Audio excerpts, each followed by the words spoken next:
ಮೊನ್ನೆ ಮಂಡ್ಯದಲ್ಲಿ ನಡೆದಿದ್ದ ಮಹಾ ಹೈಡ್ರಾಮವನ್ನ ನೀವೆಲ್ಲ ನೋಡಿದ್ರಿ. ಆ ವೇಳೆ ದೊಡ್ಡ ಸದ್ದು ಮಾಡಿದ್ದು ಜ್ಯೋತಿ ಅನ್ನೋ ಹೆಣ್ಮಗಳು.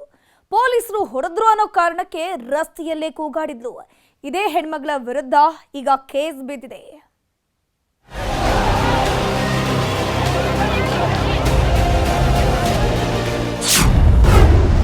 ಮದ್ದೂರಿನ ಗಣೇಶ ಗಲಾಟೆ ವೇಳೆ ಲಾಠಿ ರುಚಿ, ಪೊಲೀಸರ ಏಟಿಗೆ ರಸ್ತೆಯಲ್ಲೇ ಬಿದ್ದು ಚೀರಾಟ. ಹೀಗೆ ಮದ್ದೂರಿನಲ್ಲಿ ಪೊಲೀಸರ ಲಾಠಿ ರುಚಿಗೆ ನಲುಗಿ ರಸ್ತೆಯಲ್ಲೇ ಒದ್ದಾಡುತ್ತಿದ್ದ ಈ ಮಹಿಳೆಯೇ ಜ್ಯೋತಿ. ಪೊಲೀಸರ ಲಾಠಿ ಏಟು 1, 2, 3 ಅಂತ ಬೀಳುತ್ತಲೇ ಬಾಯ್ ಬಡ್ಕೊಂಡು ಚೀರಾಡಿದ್ದಳು.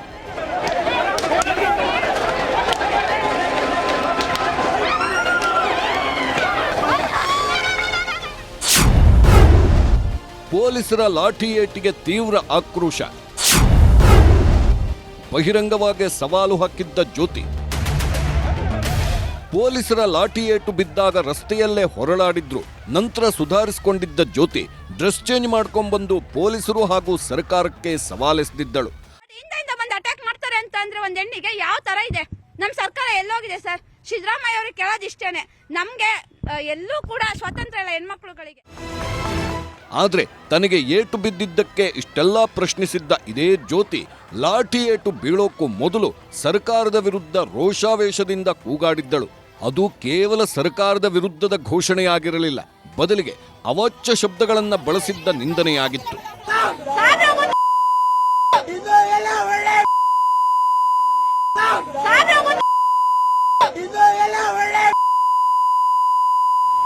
ಮದ್ದೂರಿನಲ್ಲಿ ರಂಪಾಟ ಮಾಡಿದ್ದ ಜ್ಯೋತಿಗೆ ಅವತ್ತು ಪೊಲೀಸರ ಲಾಠಿ ಏಟು ಬಿದ್ದಲ್ಲಿಗೆ ಪ್ರಕರಣ ಮುಗಿದಿಲ್ಲ. ಇದೀಗ ಅದೇ ಜ್ಯೋತಿಗೆ ಕಾನೂನು ಸಂಕಷ್ಟ ಎದುರಾಗಿದೆ. ಪ್ರತಿಭಟನೆ ವೇಳೆ ಬಾಯಿಗೆ ಬಂದಂತೆ ನಿಂದಿಸಿ ಘೋಷಣೆ ಕೂಗಿದ್ದಕ್ಕೆ ಮದ್ದೂರು ಪೊಲೀಸ್ ಠಾಣೆಯಲ್ಲಿ ಸುಮೋಟೋ ಕೇಸ್ ದಾಖಲು ಮಾಡಿಕೊಂಡು ಎಫ್ಐಆರ್ ಹಾಕಲಾಗಿದೆ. ಜ್ಯೋತಿ ವಿರುದ್ಧ ಬಿಎನ್ಎಸ್ ಕಾಯ್ದೆಯ ಸೆಕ್ಷನ್ 196 ಸಬ್ಸೆಕ್ಷನ್ 1A ಹಾಗೂ 299 ಎಫ್ಐಆರ್ ಆಗಿದೆ. ಸೆಕ್ಷನ್ 196 ಸಬ್ಸೆಕ್ಷನ್ 1A ಪ್ರಕಾರ ದ್ವೇಷ ಭಾಷಣ, ಸಂಘರ್ಷಕ್ಕೆ ಪ್ರಚೋದನೆಯಡಿ 3 ವರ್ಷಗಳ ಜೈಲು ಶಿಕ್ಷೆ ಅಥವಾ ದಂಡ ಹಾಗೂ 3 ವರ್ಷಗಳ ಜೈಲು ಶಿಕ್ಷೆ ಮತ್ತು ದಂಡ ಎರಡನ್ನೂ ವಿಧಿಸಬಹುದು.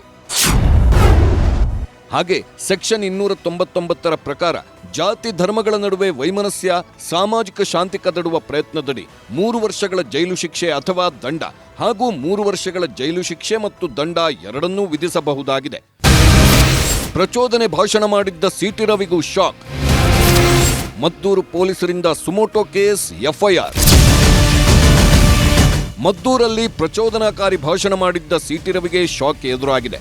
ಮದ್ದೂರು ಪೊಲೀಸರು ಸುಮೋಟೋ ಕೇಸ್ ದಾಖಲಿಸಿಕೊಂಡು ಎಫ್ಐಆರ್ ದಾಖಲಿಸಿದ್ದಾರೆ.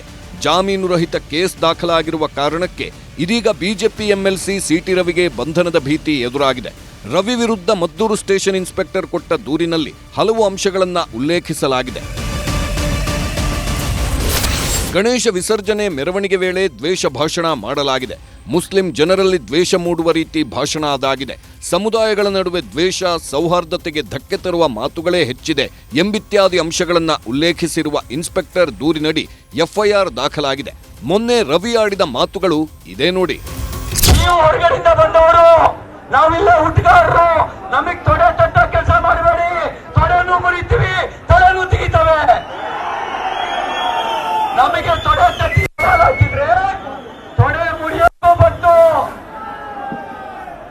ಅಣ್ಣ ಅಂದ್ರೆ ತಲೆ ತೆಗಿಸ್ತೀವಿ, ಏನ್ರ ಅಂದ್ರೆ ಏನ್ರ ಮಗನೇ ಅಂತ ಕೇಳೋ ತಾಕತ್ತು ಕೂಡ ಹಿಂದೂ ಸಮಾಜಕ್ಕಿದೆ. ಯಾಕೆ ಮಗನೇ ಅಂತ ಕೇಳೋ ತಾಕತ್ತು ಕೂಡ ಹಿಂದೂ ಸಮಾಜಕ್ಕಿದೆ. 5% ಇದ್ದಾಗಲೇ ಈ ನಮೂನೆ ಬಾಲ ಬಿದ್ದವರು, 50% ಆದ್ರೆ ನಮ್ಮ ಮಕ್ಕಳು ಮೊಮ್ಮಕ್ಕಳು ಬದುಕಕ್ಕಾಗತ್ತಾ?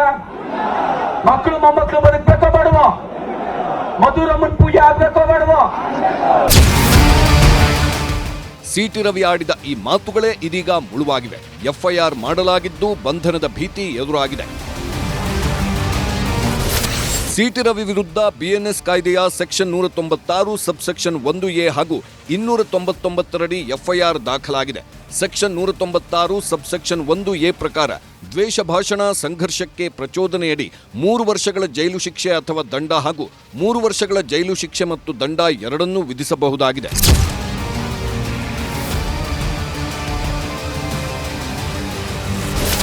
ಎಫ್ಐಆರ್ಗೆ ಡೋಂಟ್ ಕೇರ್, ಜಗ್ಗುವುದಿಲ್ಲ ಬಗ್ಗುವುದಿಲ್ಲ ಎಂದು ತಿರುಗೇಟು.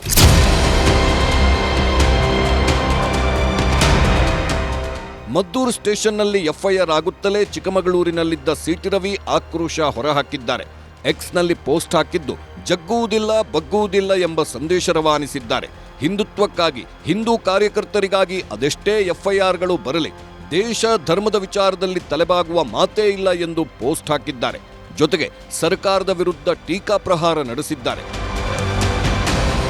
ನಾನು ಆಕ್ಷನ್ ಮಾಡಿದ್ರೆ ರಿಯಾಕ್ಷನ್ ಆಗುತ್ತೆ ಅಂತ ಹೇಳಿದ್ದೇನೆ. ಎಷ್ಟು ದಿನ ಹಿಂದೂ ಸಮಾಜ ಸಹಿಸ್ಕೊಳ್ಳುತ್ತೆ? ಎಷ್ಟು ದಿನ ಸಹಿಸ್ಕೊಳ್ಬೇಕು?